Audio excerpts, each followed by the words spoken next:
Coach Shin Tae-yong juga pertegas nih, kenapa hingga sekarang giat mencari pemain keturunan.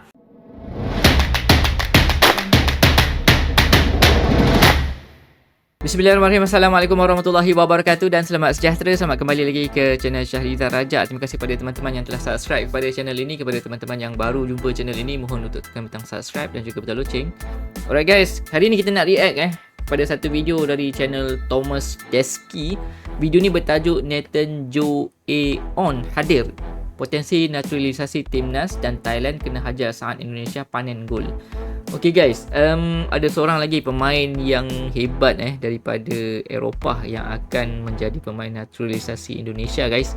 Kita nak tahu siapa dia ni guys. Aku pun tak tahu lagi sebab aku baru je lihat-lihat dekat YouTube ni sekarang ni agak viral juga berkenaan dengan pemain ini.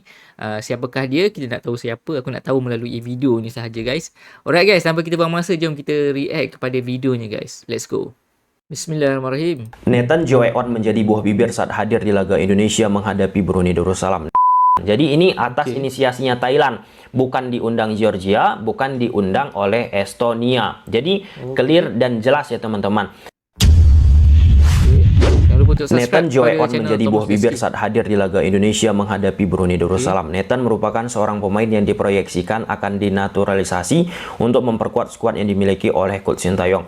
Selain soal Nathan, kita juga akan bahas kekalahan telak yang diderita oleh Thailand 8-0 kala menghadapi Georgia di laga FIFA Matchday. Banyak pertanyaan ditujukan kepada aku, Bang, kenapa Thailand bisa kalah? Kemudian yang kedua, Bang, gimana proses bisa Thailand melakukan uji coba bukan di negara mereka sendiri, tapi di negara Georgia, atau nantinya Thailand pun menghadapi Estonia, bukan di negara mereka. Bagaimana proses di belakang layarnya, Bang? Oke, simak video ini sampai habis. Sebelum lebih jauh, aku nggak pernah bosan-bosannya untuk ingatkan teman-teman, ketika teman-teman tonton video ini, sekalian tekan tombol like-nya. Yang pertama kita bahas soal Nathan. Jadi Ketua Umum PSSI, Pak Erick Thohir, sampaikan dia serius bersedia memperkuat timnas Indonesia. Kalau enggak datang dia sama bapaknya. Kalau enggak dikenalin sama presiden.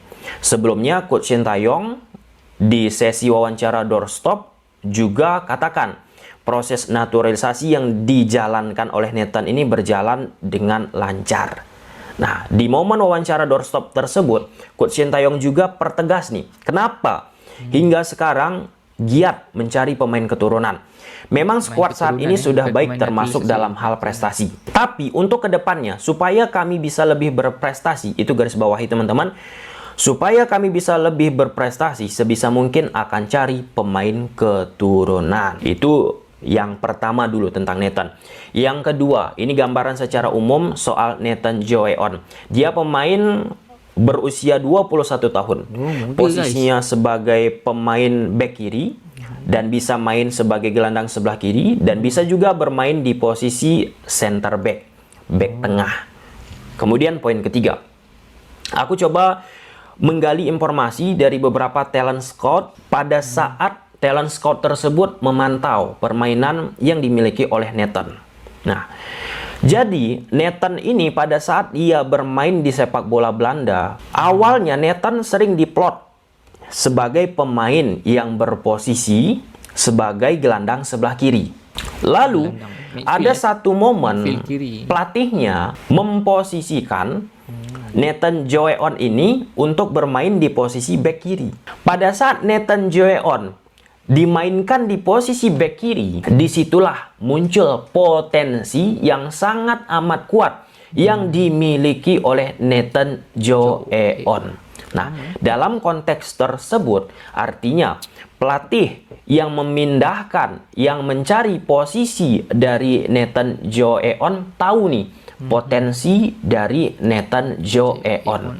Sehingga pada saat kita memposting video ini, terdengar Nathan Joaeon identik dengan posisi back kiri. Namun awalnya nature lahirnya Nathan itu teman-teman sebagai gelandang sebelah kiri.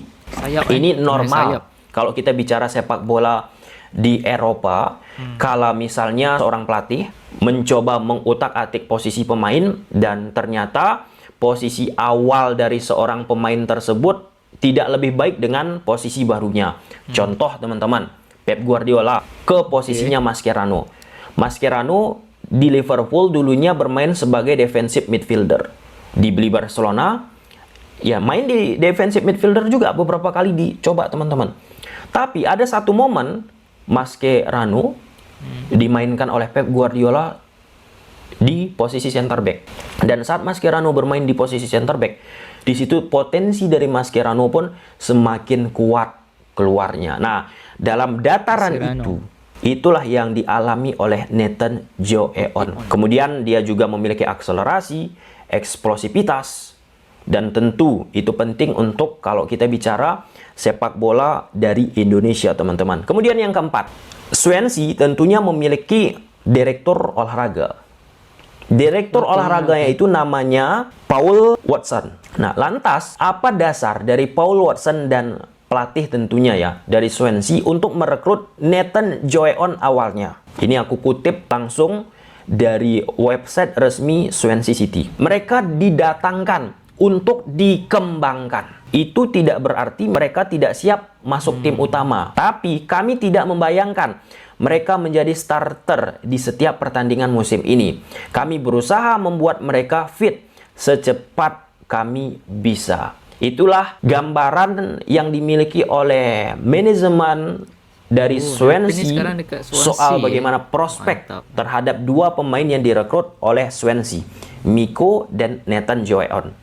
Nah, tentu kalau kita bicara sepak bola itu sangat amat dinamis. Bisa aja statement yang disampaikan oleh resmi dari Swansea bisa saja beberapa waktu kemudian berubah dari penampilan sensasional yang dimiliki oleh Nathan.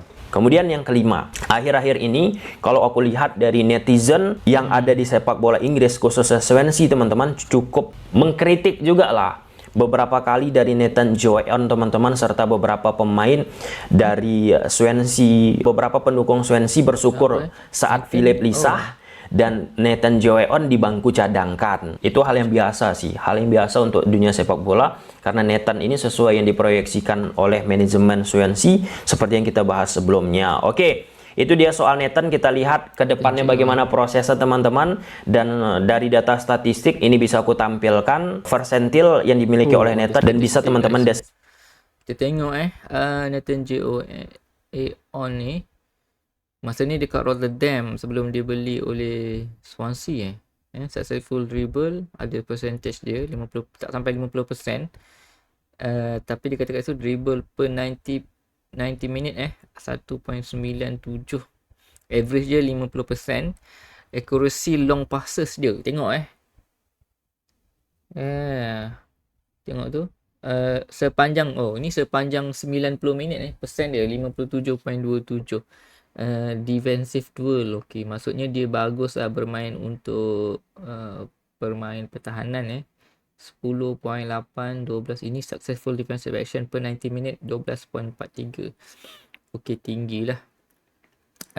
Cumanya kalau kita tengok dia punya passes to penalty area per 90 minit tu cuma 1.79 average. Okey. Compare versus 386 player across related comparatively. Masuk ini baik ni guys Okay. Deskripsikan sendiri bagaimana Nathan Joeon. Alright guys, itu dia daripada Tommy Deski Tommy Deski ni padu juga 364 subscriber dia. Wow, mantap dia ni. Wow, dia ni memang hebat juga buat ulasan berkenaan dengan sepak bola ni. Mantap lah. Jangan lupa untuk subscribe. Dia punya subscriber dah ada 364 subscriber guys Itu dia. Dia sekarang membahas tentang Thailand, so aku rasa kita tak sentuh dekat Thailand tu. Pemain sensasi terbaru, potensi untuk dinaturalisasi oleh Indonesia. Sekarang ni pun mungkin dalam prosesnya sedang berlangsung, kerananya semasa perlawanan antara Indonesia lawan Brunei hari tu, dia menonton juga bersama dengan Pak Presiden dan juga Bapak Erick Thohir bersama dengan ayahnya guys maksudnya serius dia untuk dinaturalisasikan. Tapi sebenarnya dia pemain berdarah Indonesia so kira bukan naturalisasi lah, cuma proses untuk kembali ke Indonesia lah. Itu dia guys. Mantap sekali guys Satu lagi pemain yang rasa bagus juga. Kerananya umur dia baru 21 tahun. Ini adalah satu potensi ataupun prospek untuk masa depan, seperti mana yang dibahaskan tadi. Shin Tae-yong berkata pemain-pemain yang dinaturalisasi ni adalah untuk prospek pada masa akan datang guys kerana umurnya semuanya ada yang macam Rafael Struck baru 18 tahun, Ivan Jenner mungkin baru 18 tahun, itu semua adalah untuk prospek masa hadapan. Okay, alright guys, itu dia apa pendapat teman-teman berkenaan dengan pemain terbaru yang akan dibawa kembali ke Indonesia kerana ia adalah darah Indonesia. Sekarang ni bermain untuk Swansea City, sebelum ni bermain untuk Rotterdam. Okay guys, kalau teman-teman ada info tambahan boleh tulis di kolom komentar guys. Kita kongsikan dengan rakan-rakan kita. Okay guys, jangan lupa untuk like video ni. Kepada teman-teman yang dah subscribe, aku ucapkan ribuan terima kasih banyak-banyak. Kepada teman-teman yang belum lagi subscribe, mohon untuk tekan butang subscribe dan juga butang loceng. Kita jumpa dalam video akan datang. Assalamualaikum.